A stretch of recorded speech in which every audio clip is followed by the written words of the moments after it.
The day Miranda kept the company breathing, Sierra was filming a TikTok about indoor swing sets for creative workplaces. While servers hiccuped and invoices stacked like Jenga towers, Miranda sat hunched in her corner cubicle, left wrist in a brace, right eye twitching from lack of sleep, resurrecting payroll for 312 employees, fixing a busted data sync that almost sent client reports to the wrong regulator, and talking an intern out of pushing live code that would have deleted their entire backup archive. All before noon. No applause, no thank you. Just a Slack ping from Sierra saying, "Let's be more agile, babe." The fourth emergency came at 2:17 p.m., a vendor outage threatening compliance dashboards across 5 departments. Miranda didn't sigh. She just put down her cold lunch, cottage cheese, and a string cheese, her idea of warm weather keto, and got to work rerouting packet loads through the old server tunnel she'd built back in 2016, when the company was still a duct-taped startup running on coffee and prayer. Upstairs, Sierra was live on Zoom with the entire org. "We're about to enter a new era of intention," she cooed from her eucalyptus-scented office, hair curled, face glazed with something called executive shimmer bomb. She used words like ecosystem synergy and vibe velocity, while Miranda, muted and uninvited, wrestled silently with a half-dead SQL query that held $3 million in escrow reporting hostage. Nobody thanked her. Again, hey, quick break in Miranda's misery for just a second. If you're listening to this, chances are you're part of the 90% who enjoy these stories but haven't hit that subscribe button. Maybe do that now, toss a like too. Means a lot to the team churning this madness out every day. It's the digital equivalent of a nod and a fresh cup of coffee. All right, back to your regularly scheduled backstabbing. By 5:46 p.m., the crisis log looked like a war zone. Miranda had solved 4 fires, saved a client account, updated a data integrity patch, and eaten exactly 2 almonds. Sierra's day, on the other hand, included a spiritual huddle, a selfie with the office dog, and 73 minutes re-editing her LinkedIn bio to include the phrase impact cultivator. No one said anything, of course. Sierra was the CEO's daughter-in-law. She was technically in charge of people operations, but seemed far more interested in ordering neon bean bags and renaming departments after astrology signs. The legal team was now Libra Ops. Sales became Mars Energy. HR was the Coven. When one poor guy in finance laughed, Sierra made him do vision journaling as penance. Miranda said nothing. She never did. She'd been there 12 years, longer than any VP, longer than the furniture. She had watched 3 CEOs come and go, held this company's brittle bones together through acquisitions, lawsuits, server migrations, and a 2-month stretch when payroll was being processed from a Chromebook on hotel Wi-Fi. She didn't talk. She built, and that made her dangerous. Sierra hated her on sight, not because Miranda ever raised her voice or contradicted her, or wore anything other than gray sweaters and orthopedic sneakers, but because Miranda knew things. Knew where the logins were buried. Knew how the data lake actually functioned behind the glossy dashboard Sierra liked to showcase in town halls. Knew which subdirectory could bring it all crashing down. And worst of all, Miranda didn't need Sierra's approval. That first week Sierra was installed as Chief Culture Officer, she'd ask Miranda if she wanted to reimagine her purpose in this ecosystem. Miranda looked her dead in the eyes and said no, just that, no explanation, no sugar, just truth, flat and final. From that moment on, Miranda was marked. Small things changed. Her invites to leadership syncs quietly disappeared. Her team budget shrank. Her software requests stalled in procurement hell. Sierra started holding casual brainstorms about sunsetting legacy systems, meaning Miranda. Once, Sierra walked past Miranda's cubicle and dropped a crystal on her desk. "This is for abundance," she said, like she was handing out dog treats. Miranda dropped it in a drawer next to a pack of Advil and an expired access badge from 2012. But Miranda wasn't stupid. She'd seen people like Sierra before, shiny, entitled, clinging to buzzwords like life rafts. She knew the type. She just didn't expect the storm to come so fast. On that particular Thursday, as the lights dimmed and Sierra pranced out in platform sandals shouting "Great hustle today, team," Miranda lingered at her desk. She looked around the room, the bean bags, the branded kombucha fridge, the marketing guy who still didn't know how to unmute himself on Zoom. She closed her laptop. And for the first time in months, she smiled. The email subject line said, "Sparkle's Culture Calibration Week Kickoff Sparkles," and came with 4 embedded GIFs, 3 color-coded intentionality maps, and a mandatory quiz titled "Which Workplace Vibe Archetype Are You?" Miranda didn't click it. She didn't need to. She knew exactly what was coming. By noon, Sierra had convened her latest pulse check powwow in the company's overpriced all-hands room, which had recently been renamed The Nest. The projector played lo-fi music while HR passed around stress balls shaped like avocados. Everyone was given Sharpies and sticky notes and asked to write what's holding back your authentic work self. Someone in finance wrote rent. Miranda wrote nothing. Sierra stood at the front in faux leather leggings and a crop blazer, holding a microphone like she was hosting The Bachelor. Disciplinary Edition. She clicked through slides about psychological spaciousness and radical belonging. But nestled between the fluff and the fluffier fluff was a single, venom-tipped phrase, identifying legacy drag in ops and infraverticals. That was Miranda's division. They all knew it. Sierra paced like she was auditioning for a TED talk no one asked for. When systems get old, she purred, they stifle innovation. Sometimes that system is a process. And sometimes, her eyes skimmed the audience like a lazy sniper, it's a person. Miranda didn't flinch. She just looked at the wall clock and counted the seconds until her 3:15 sync with procurement. But inside, something was shifting. A small, familiar click, the sound a trapdoor makes right before it opens.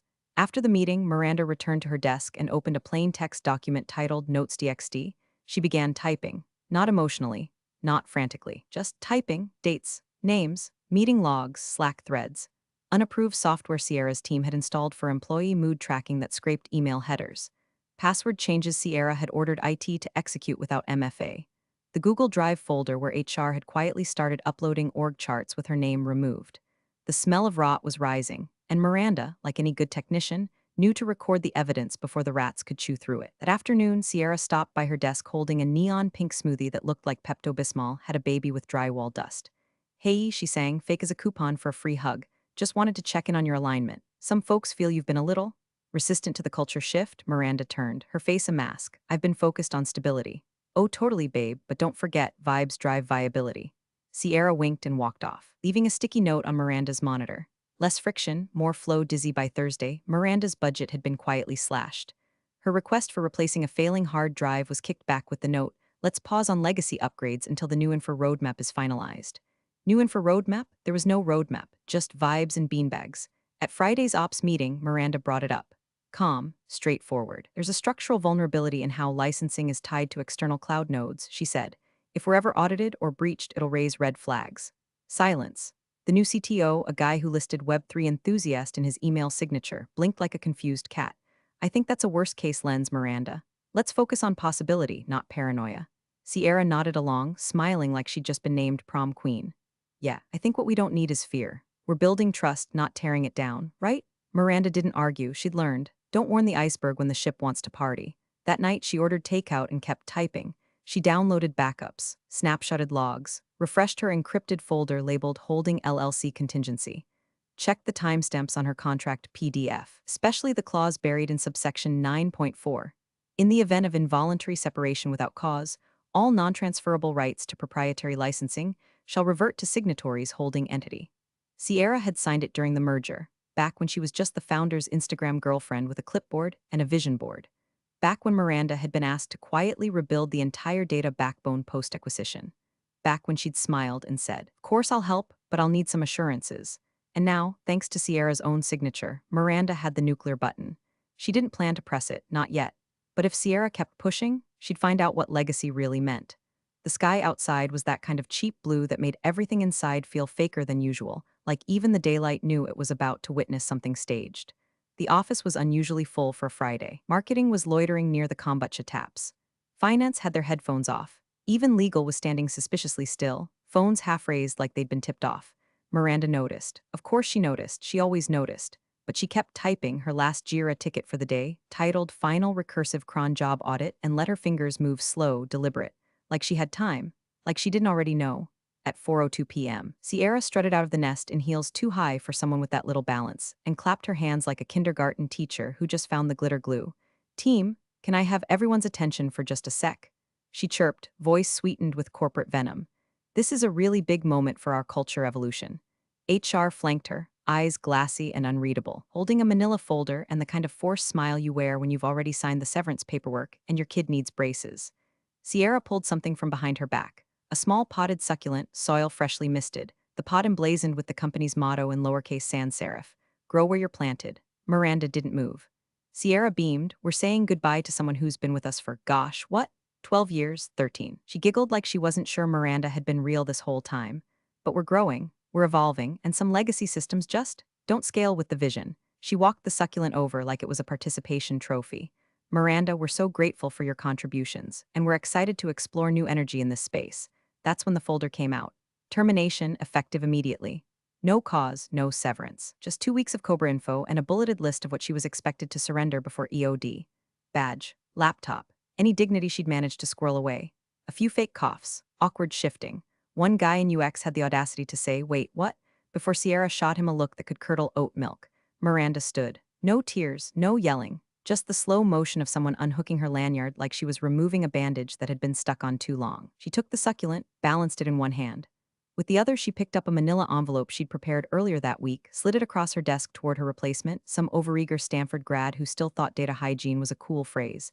"These are your handoffs," she said. "Documentation's complete. Good luck." Sierra tried to hug her. Miranda stepped back. Silence fell like drywall dust, and then she turned. No exit speech. No dramatic flourish. She walked past the vending machine, the mood board wall, the espresso bar no one knew how to use. Her orthopedic sneakers squeaked once on the polished floor, and then she was gone. Downstairs, she stepped into the parking garage and exhaled.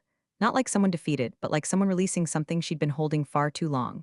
She set the succulent in her passenger seat, gently, like it might explode if handled wrong. It stared up at her, spiky, smug, thriving in controlled neglect.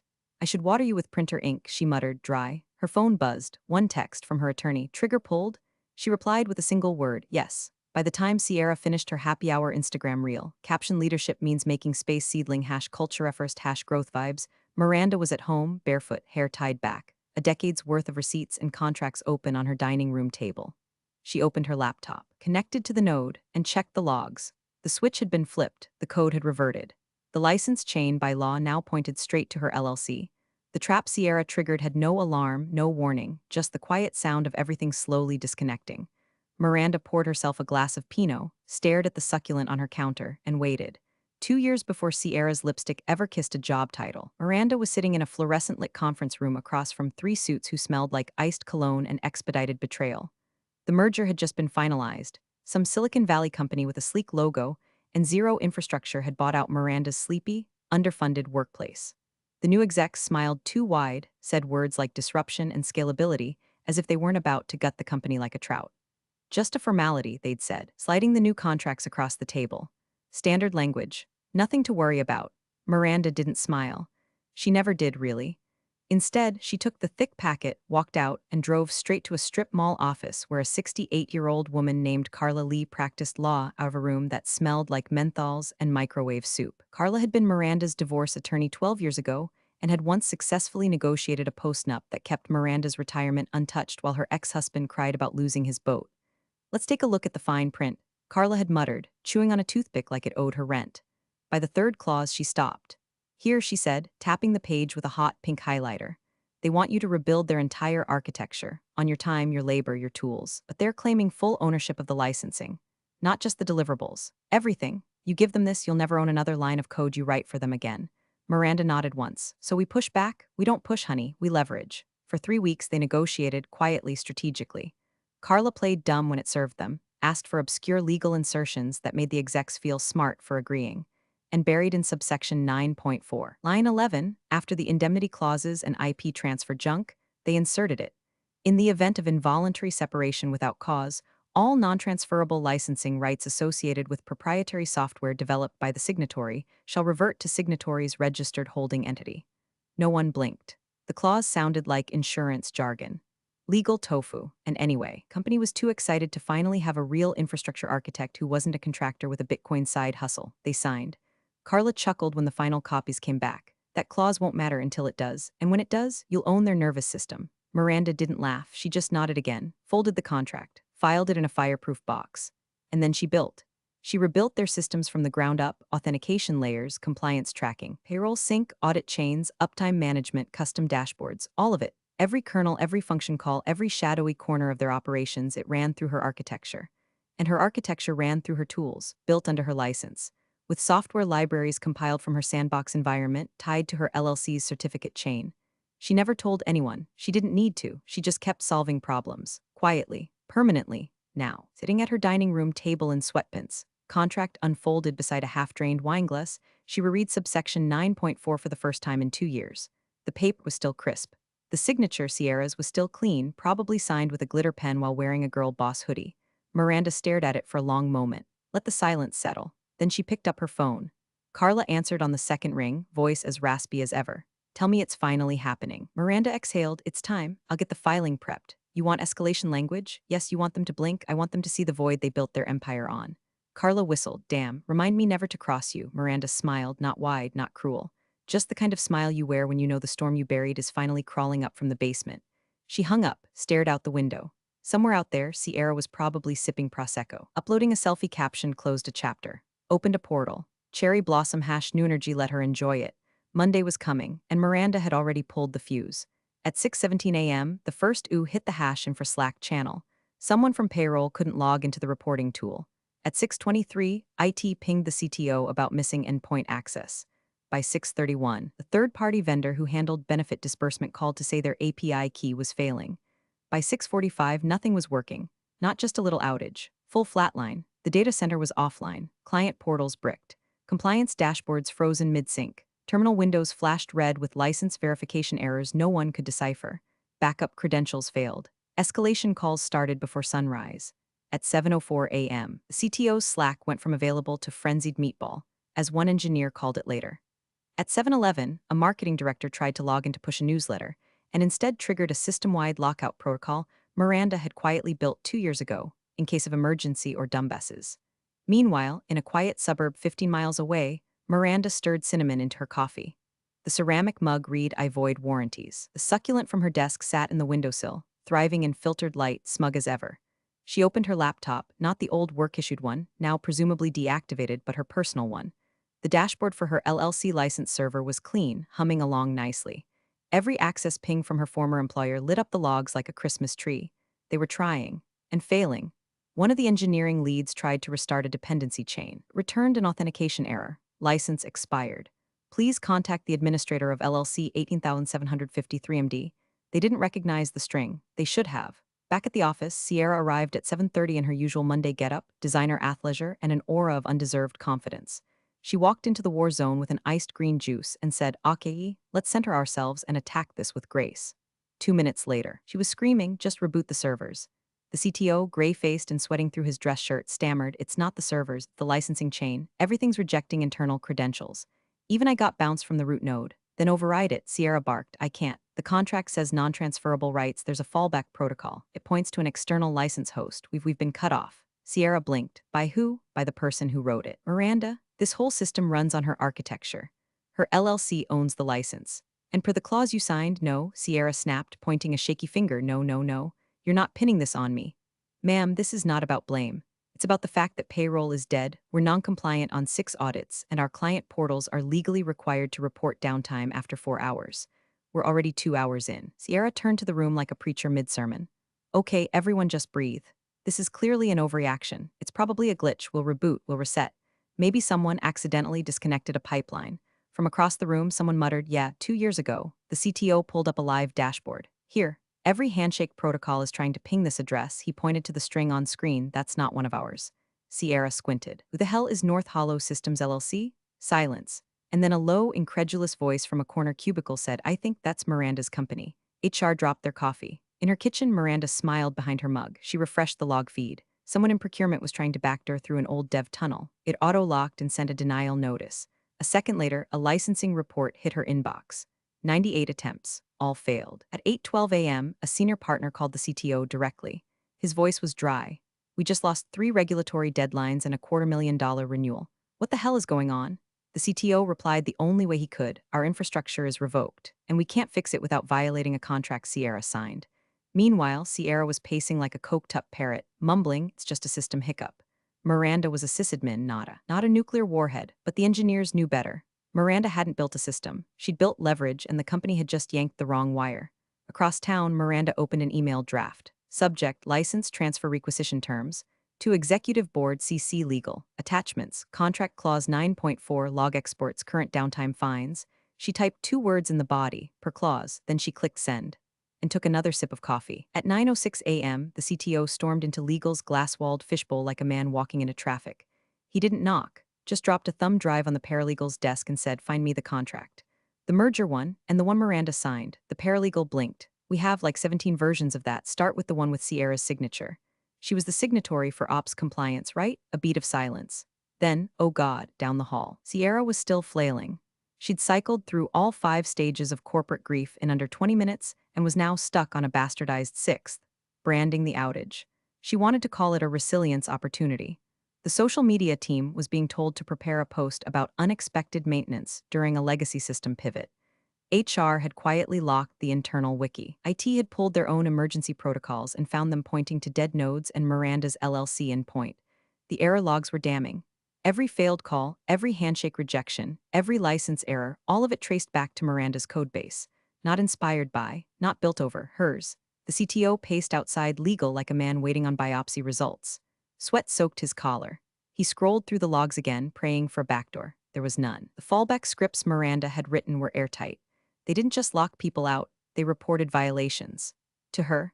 Inside the conference room, 2 lawyers and 1 compliance officer had gathered around a clause that was rapidly becoming the legal equivalent of a nuke. It was buried deep in Miranda's contract, folded in like an origami middle finger.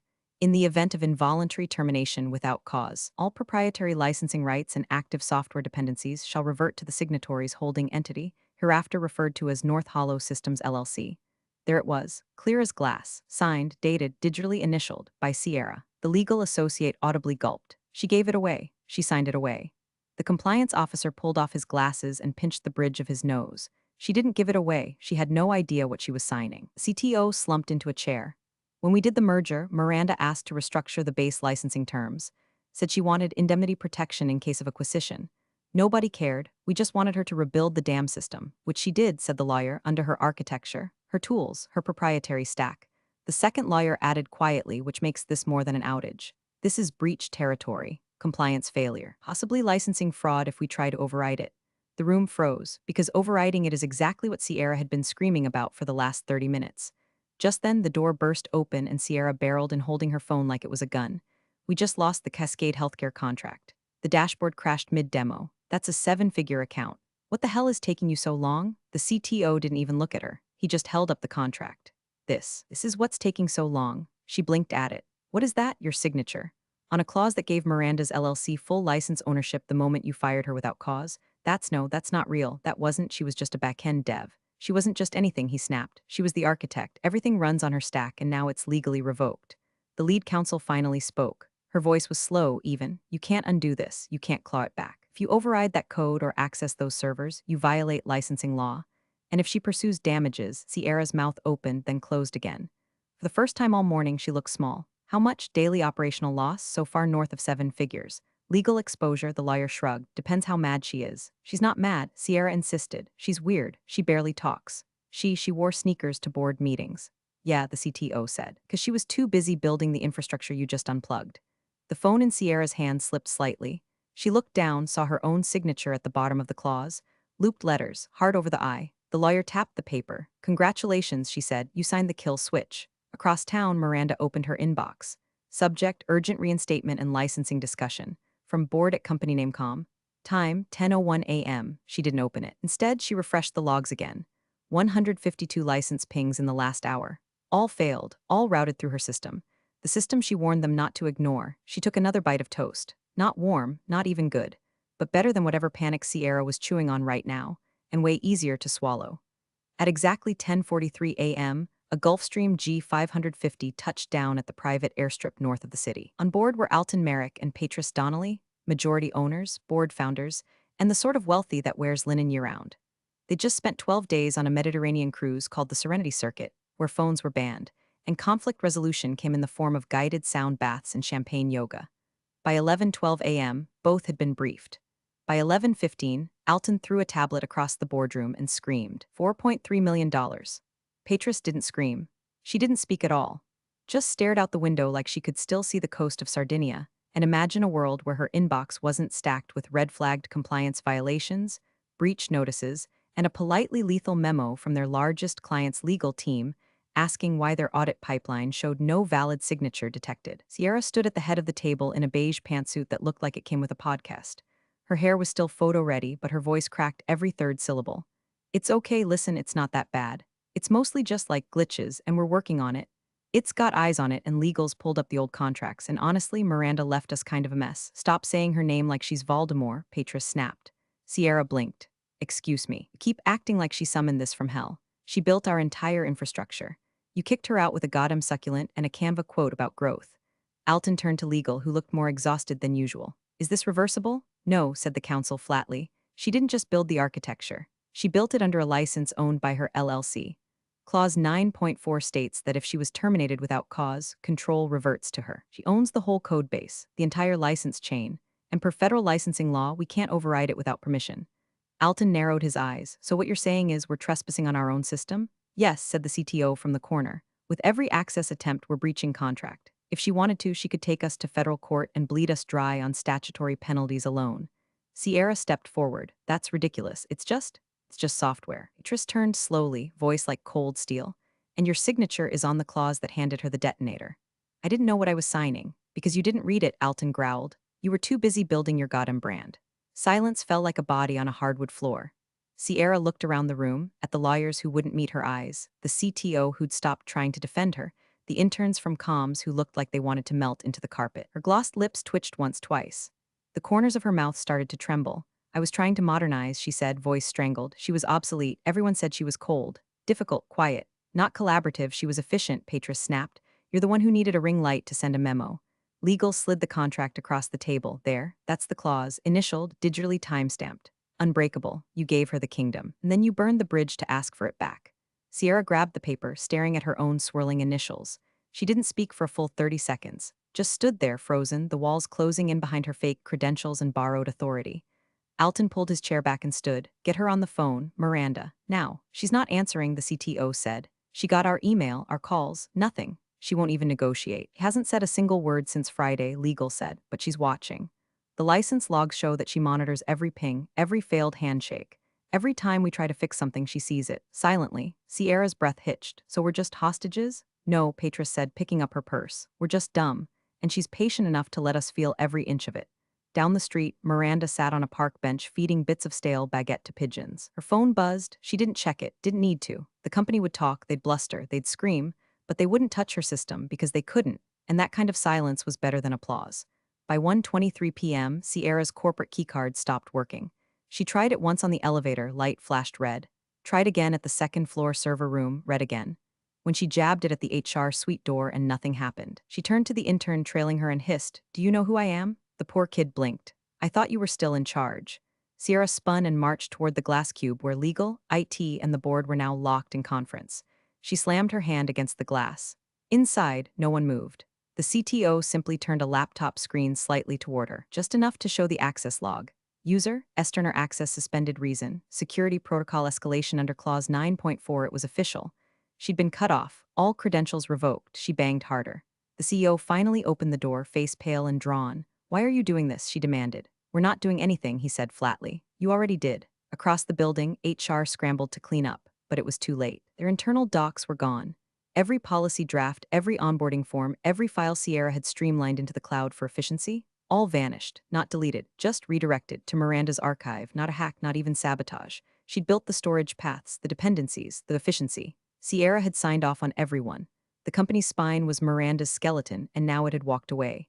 At 2:12 p.m., Alton placed the call. Miranda answered on the third ring. Calm, polite, no background noise, just the soft hum of a fan and distant birdsong. "Miranda," he said, "we'd like to come to an agreement." She paused for a moment, then said, "All terms are detailed in the license reacquisition schedule." Section 11. Subsections A through D. Patris, listening in, spoke next. "We understand, but this is personal now. We'd like to know what you want." Another pause, then Miranda replied, "Cool as dry ice, what I want is irrelevant. The license is a living agreement. If you wish to resume operations, the schedule outlines reactivation timelines and penalties. And if we don't comply, you're already in breach. I'm simply observing now." She hung up, not abruptly, not dramatically, just professionally. Inside the boardroom, no one spoke for a solid minute. Then Alton turned to legal. "How bad is it? Short term? Millions. Long term?" The lawyer shrugged. "Depends how long she enjoys watching us sweat." Patris stood. "Cut Sierra loose, you mean? She's radioactive. Every client call since this morning has asked for her removal. The optics are tanking." In the hallway, Sierra was still trying to regain control, whispering threats, crying, then not crying, calling people babes and sweeties who hadn't spoken to her in months. At 2:57 p.m., security arrived. Two plainclothes guys with soft shoes and bored eyes. They asked her to collect her belongings. She screamed that she was HR. One of them held up a tablet with the updated org chart. She wasn't. Her branded succulent had already been thrown in the breakroom trash. At 3:09 p.m., she was escorted through the lobby. Nobody clapped. Nobody filmed. Most people just looked away. The era of curated vibes and ambient toxicity was over. Across town, Miranda updated her billing dashboard. added a late penalty to the license reactivation column. Then she clicked over to her inbox and archived every message marked urgent. One of them had the subject line "We're open to any number." She smiled. They'd always been open, just never to the right terms. The boardroom was packed to capacity, but no one was talking. Phones were silenced, coffee cups untouched. Even the air felt like it didn't want to make a sound. Sierra sat at the far end of the table, arms folded tightly, chin high like she was still running a seminar on executive embodiment. But her heels tapped a frantic rhythm under the table, betraying her calm. At the head of the table, Alton leaned forward. His usual tan was now ghost pale. Patris sat beside him, fingers laced, expression carved in stone. Across from them, legal had spread out copies of Contract Clause 9.4, color-coded and time-stamped, printed in triplicate just so no one could pretend it didn't exist anymore. No one had said a word for nearly 4 minutes. Then Alton finally exploded. "Do you even comprehend what you triggered?" His voice bounced off the glass walls, ricocheted through the silence like a bullet in a bank vault. Sierra flinched. "You don't need to yell at me." Alton slammed a fist on the table. "You fired the only person who understood our infrastructure. You gave away control of the entire company's nervous system like it was a scented candle from your stupid culture gift bags." "It was just a clause," she snapped, desperate. "No one told me it would do all this." "I thought she was bluffing. Who reads that far into legalese?" "You're not supposed to bluff with contracts," Patris said coldly. "You're supposed to understand them." Sierra tried to regain footing, fumbling for that fake confidence tone. "Okay, but we can still fix this. We just need to make her an offer. A good one. Maybe a steak or back pay," or Patris didn't let her finish. She stood, picked up a branded succulent from the table, one of the exact kind Sierra used to hand out like plastic metaphors, and hurled it across the room. It hit the far wall with a wet thunk, dirt splattering the whiteboard and dripping down the quarterly revenue projections like rot. The silence afterward was even heavier than before. "This," Tris said through clenched teeth, "wasn't a glitch. It wasn't a mood, it wasn't a vibe misalignment. This was strategic, legal, brutal, and justified." Sierra's mouth opened, but nothing came out. Her brand language had run out of runway. Alton turned to legal. "What are our options? We're in negotiation purgatory. Miranda hasn't violated anything. She's responding through formal channels. She's within her rights to sit on this as long as she likes. She's not biting at any of our offers." "Why not?" The council shrugged. "Some people don't want the money, they want the memory." Across the country, in a sleek office that faced the Potomac River, Miranda signed a contract with a federal agency tasked with digital compliance for infrastructure projects. Same architecture, same stack, new clients, higher stakes. Her desk was quiet, minimal. The only decoration, the succulent from her old desk, now fully bloomed. She looked at it for a long moment, then turned to her new team, a trio of clean-cut engineers who didn't wear hoodies to meetings or speak in hashtags. "I'm uploading the seed code today," she said. "Same system, stronger perimeter, smarter locks." One of them nodded, and ownership retained. Permanently. "And this time," she said, clicking her pen shut, "we don't water it with bullshit." Back in the boardroom, Sierra stood in the silence she created, surrounded by the wreckage of her own incompetence. The company was bleeding cash, hemorrhaging credibility, and hemorrhaging her. She looked around, begging for a lifeline, but there were none.